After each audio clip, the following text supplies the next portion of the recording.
Hey, Haunted Hearts, it's Brett, your haunted therapist. I wanted to pop back in and do a bonus episode because the Diagnosing in the Dark miniseries that I did with the horror characters actually got a little bit more serious at times. I felt not in a bad way, but some of you might have gone through some of the exercises and hopefully didn't feel too dysregulated.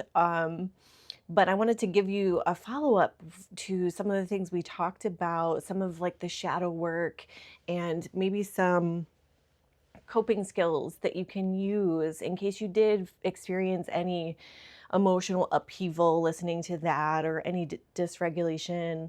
Um, so, as always, this podcast is really, truly just mostly for fun, the intersection of paranormal and psychology. Yes, I am a licensed mental health therapist. However, I hope that you guys are taking your own mental health into consideration when you're listening to this. And, I'm not providing any like actual one-on-one counseling doing this. So I hope that you are working with a counselor and have a strong support network or, at least like a pet, because really, once you get older, that's about all the time you have for energy, anyways, is for a pet, if that. Muddy paws and all. So today we're stepping into a place that most people avoid. So kudos to you guys who are stepping into the shadows with me. Not the kind that live in dark corners or haunted attics, but the ones that live inside of us, the ones we buried to survive. So we all have a shadow self. And we all have parts of self. That doesn't make us Sybil. Oh my God, why didn't I think of that? That's a movie that has to come next. If you guys have seen Sybil, wait, maybe that wasn't a horror movie. Never mind. It's a great movie though, and it's about dissociative identity disorder, what used to be called multiple personality disorder. But I noticed that when I'm talking about parts work or parts of self or ego state therapy, internal family systems with clients, a lot of times it's their first time. If it's their first time, they're like, do you think I have multiple personalities? I'm like, no, no, no. We all have parts of self. Part of me wants this, part of me wants that. Part of me feels afraid to do something or resistance towards doing something. And another part of me is like, what the hell, man? Get going, get crack-a-lackin'. So the key is to find a way for those parts to support each other rather than tearing each other down. They don't have to all merge into one, but it would be nice if they could work together as almost like a family, right? Like family systems therapy and internal family system, very similar. So for those of you who might be marriage and family counselors out there, will know that that's the type of work that we do with internal family systems. It's like basically having everybody in the same room together and just treating it at that. We want to make sure that we don't have one that's the black sheep. We want to make sure that there's communication between parts or members, if you will. So we all have a shadow self. So it's the part of us that got tucked away when the world said, that's too much, that's too weird, or that's not who you should be. And over time, those rejected parts, those tiny ghosts of emotion, fear, and memory start to haunt us from the inside out. So today, we're going to talk about how emotional suppression literally becomes a haunting in the body. How the energy we bottle up, it doesn't disappear. It gets stored in muscle, breath, bone, the nervous system. The body keeps a score. And most importantly, how we can start to welcome those ghosts home. So, when we're young, we learn quickly what's acceptable. We notice what earns love, what earns silent, what earns punishment. Maybe we were told to stop crying. Maybe we learned that being angry made people withdraw. Maybe joy and silliness weren't safe, so we dimmed them. Each of those moments creates a split, a crossroads between who we really are and who we think we have to be. A mask, right? Carl Jung called this the shadow self. But to me, and probably to you, it can feel like a haunting, a quiet knocking, sometimes not so quiet, from the inside walls of your own psyche. Those disowned parts whisper, hey, I'm still here. Sometimes they don't whisper, sometimes they're very loud. So sometimes it comes out, actually, speaking of loud, it can come out as anxiety, panic attacks, ritualistic behaviors, bad behaviors. Sometimes it's physical pain with no clear cause. That's a very common one. Sometimes it's burnout, people pleasing, or again, feeling like you're walking around wearing a mask. So when we suppress, we don't erase the emotion, do we? It's still there. It's just been sent underground, and that underground energy always finds a way out. Like a spirit trapped between worlds, it manifests in symptoms, habits, or somatic sensations that beg for release.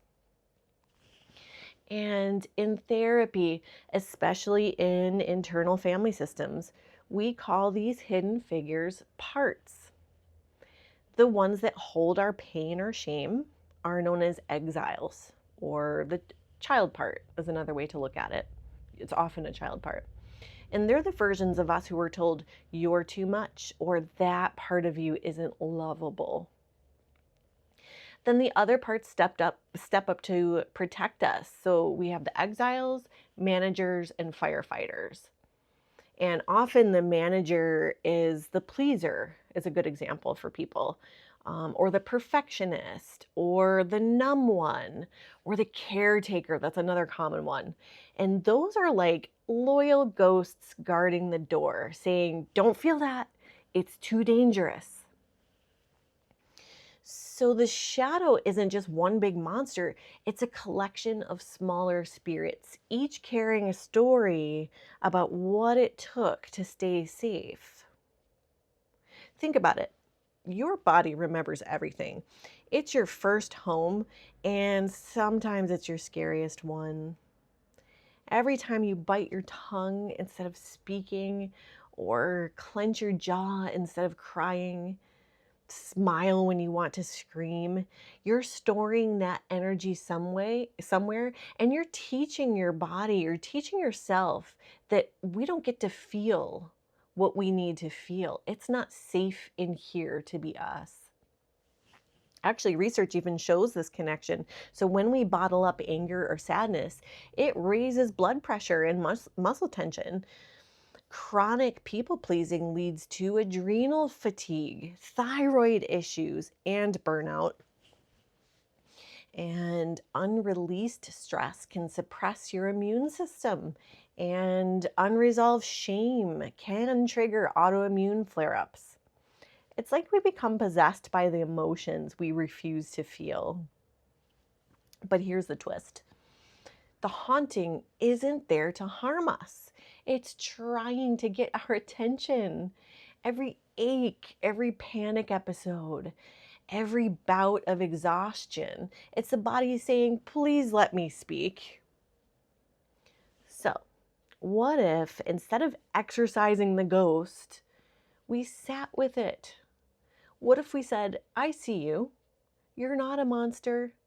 You're a memory that needs compassion. That's what internal family systems actually calls unblending. So you're separating your true self from the scared or reactive parts that have taken over. So when you say a part of me feels anxious instead of I am anxious, you're already doing shadow work. You're naming the ghost without letting it run the house. Try that today, you guys. So whatever feeling you might be having, say, a part of me feels this way. Not I am this. Shadow work isn't about fixing yourself, right? It's about facing yourself. here's one of my favorite reflection prompts. And if you're listening somewhere quiet, take a moment to really think through this. So, when did I first learn that being myself wasn't safe? Take your time with that one. Sometimes an image or memory surfaces immediately. Sometimes it's just a feeling, a tightening in the chest, a flash of embarrassment, a voice that says, don't, or nope. That's another good movie. Oh my God. Oh my God. That one needs to be unpacked immediately. That's the doorway to your shadow.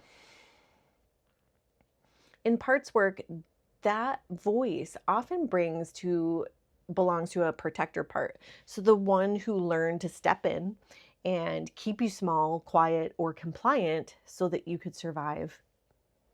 And again, this doesn't have to be that you grew up with extreme complex trauma. Maybe you did, maybe you didn't. It's whatever didn't feel right, whatever didn't serve your highest good, which many of our parents did their best. That's so important to remember, because those of us who are parents are also trying to do our best. And we know our kids are probably still going to end up in therapy anyways.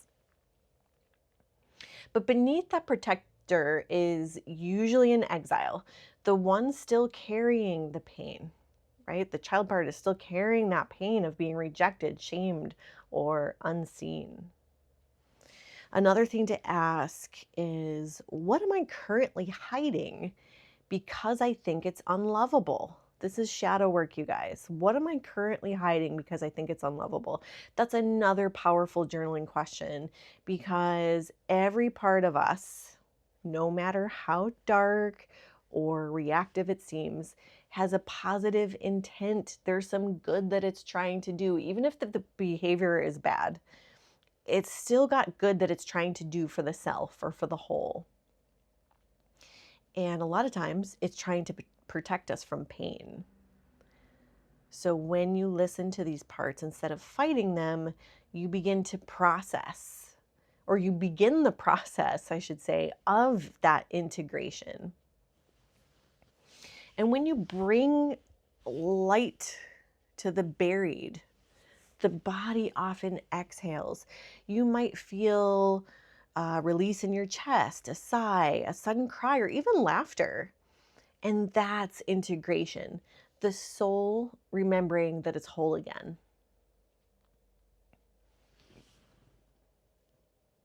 So if you've realized your body's been carrying some ghosts, what do you do with that? So here are a few ways to start releasing safely and intentionally. So we have body-based grounding. Put a hand over your heart or solar plexus and simply say, I'm safe to feel. And sometimes that alone begins to shift the energy. Another thing you can do is movement with intention. So whether it's yoga, just dancing around, or even a haunted house walk, move like you're shaking off the cobwebs on your soul. Move like you're shaking the cobwebs off of your soul. I don't know, I said that weird. Another thing, my favorite one, is internal dialogue. So again, looking at it like family therapy, all of my parts are in therapy together. And what you want to do is talk to the part that feels angry or scared and ask it, what are you trying to protect me from? What do you need from me right now? Sometimes just listening is enough to calm the whole system. And when one part feels seen, the rest begin to relax. Another powerful question is, what are you afraid would happen if you stop doing what you're doing? So asking that part, maybe that is having chronic panic attacks, ask that part, obviously not during a panic attack, but work with that a little bit, especially if you feel one coming on. Ask that part, what is it that you're afraid will happen if you don't do this, if you don't give me a panic attack right now? And oftentimes you'll be surprised by the answer. I won't give any leading examples. I'd be curious to know what you guys come up with and what you hear. Another fantastic option is get creative. So that's called transmutation. When you draw it, write it, scream it, sing it, it's transmuting, it's turning the shadow into art. It's sacred alchemy, if you will. So, obviously, big proponent of therapy or group work, because sometimes the parts we've exiled need witnesses.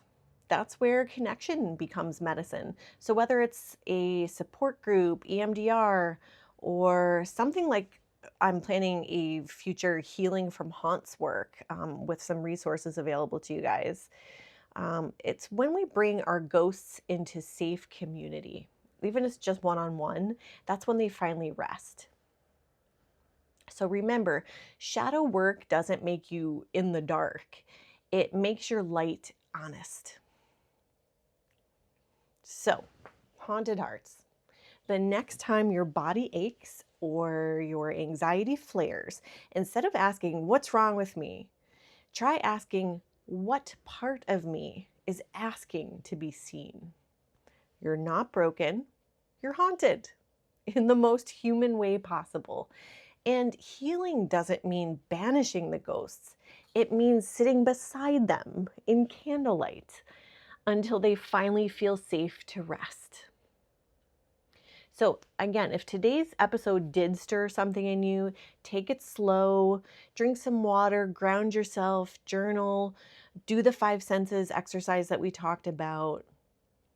And remember, shadow work is sacred work, and you don't have to do it alone. If you want to keep exploring this theme, check out some of my reels, mostly on Instagram, about the body-mind connection, or send me a message. I love hearing your stories. Until next time, haunted hearts, keep your light steady and your heart open to the things that go bump inside.